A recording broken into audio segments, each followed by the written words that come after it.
चलिए good evening. आज हम लोग एक नए टॉपिक को लेकर के मिल रहे हैं। टॉपिक है अम्ल, भस्म और लवण, यानी एसिड, बेस एंड साल्ट्स। तो आज हम लोग सबसे पहले देखेंगे अम्ल आखिर होता क्या है, अम्ल कहते किसको है ना। तो चलिए आज हम लोग देखने चलते हैं।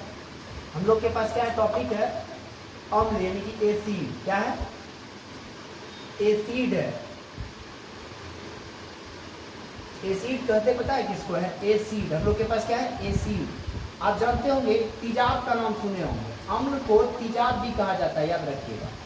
तेजाब देखे है ना, तो अम्ल का दूसरा नाम तेजाब भी है और इंग्लिश में इसको क्या कहते हैं? एसिड कहते हैं। तो आखिर अम्ल कहते किसको? अभी बात जान गए ना, तेजाब या अम्ल या इंग्लिश में कहते तो एसिड। तो अम्ल उसको कहते हैं जिसका स्वाद कैसा हो? खट्टा हो। तो अम्ल का स्वाद क्या होता है? खट्टा हो। लेकिन एक बात हम लोग को यहाँ जानना पड़ेगा, क्या हर पदार्थ को तब तो चाखना पड़ेगा खट्टा के लिए, तभी हम लोग बता पाएंगे जो कि अम्ल जो है या भस्म है। तो कुछ ऐसे व्यक्ति हैं जो इसके बारे में और व्याख्या पूर्वक से बात करें, लेकिन आपको एक स्वाद के आधार पर परिभाषा याद रखना पड़ेगा। ऐसा पदार्थ जिसका स्वाद खट्टा हो उसको क्या कहते हैं? अम्ल कहते हैं। यह हो गया स्वाद के आधार पर। जैसे आप नींबू ले लीजिए, तो नींबू खट्टा लगता है तो अम्ल हो गया। जो भी पदार्थ खट्टा होगा, चाहे कुछ भी रहे, दही खट्टा लग रहा है, अम्ल होगा। तो आपको जो भी पदार्थ खट्टा लगेगा वो अम्ल होगा। और इसका एक और खास पहचान है, जिसका पीएच मान 0 से लेकर 7 तक होगा वो अम्ल होगा। समझ में आ गया कि नहीं आ गया? तो जिसका भी पीएच मान 0 से लेकर 7 तक रहेगा वो क्या होगा? अम्ल होगा। लेकिन हर चीज़ का पता लगाना यह संभव नहीं है, जो उसको चाखेंगे तभी पता चलेगा ये अम्ल है कि भस्म है कि लवण है। समझ में आ गया कि नहीं आ गया? तो आप एक व्यक्ति आए जिसका नाम था आरहेनियस, उन्होंने कहा जो H+ आयन देगा उसको हम लोग क्या कहेंगे? अम्ल कहेंगे। उसके बारे में हम आगे अभी आपसे चर्चा करेंगे। आपको याद रखना है जो H+ आयन देगा उसको हम लोग क्या कहेंगे?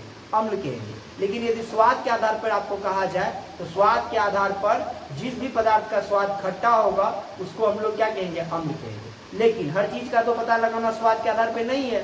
तो कुछ ऐसे चीज़ है जो लैब में जाइए वो H+ आयन दे रहा है जल में घुलने के बाद, तो उसको हम लोग क्या कह देंगे? अम्ल कह देंगे। समझ में आ गया कि नहीं आ गया?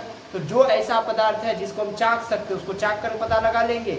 यदि चाख करके पता नहीं लगा पाते हैं तो लैब लेकर के जाएंगे और H+ आयन जल में घुलने के बाद देगा, उसको अम्ल कह देंगे। तो परिभाषा क्या कहता है हम लोग करेंगे? अम्ल। अम्ल का परिभाषा है ऐसा पदार्थ जो स्वाद में खट्टा हो, क्या कहलाता है? अम्ल कहलाता है। ऐसा पदार्थ जो स्वाद में खट्टा हो वो कहलाएगा अम्ल। ठीक है, परिभाषा लिख दीजिएगा। जैसे एग्जांपल फॉर नींबू। नींबू का स्वाद क्या होता है? सुनिएगा, खट्टा होता है, याद रखिएगा। नींबू खाए होंगे आप तो। उसके बाद आप ले लीजिए दही, दही जो भी खट्टा। उसके बाद आप ले लीजिए इमली, इमली भी खट्टा होता है। तो जो भी पदार्थ खट्टा है वो सब का सब पदार्थ अम्ल होगा। इमली हो गया, दही हो गया, नींबू हो गया, आंवला होता है, आंवला, आंवला, आंवला भी क्या होता है? खट्टा होता है।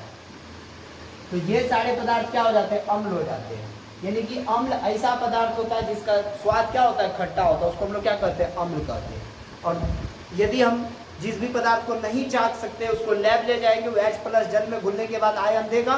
तो आरहेनियस, यह बात आरहेनियस एक व्यक्ति थे, उन्होंने कहे थे ऐसा भी पदार्थ जो जल में घुलने के बाद H+ आयन देगा उसको हम लोग क्या कहेंगे? अम्ल कहेंगे। समझ में आ गया कि नहीं आ गया? लेकिन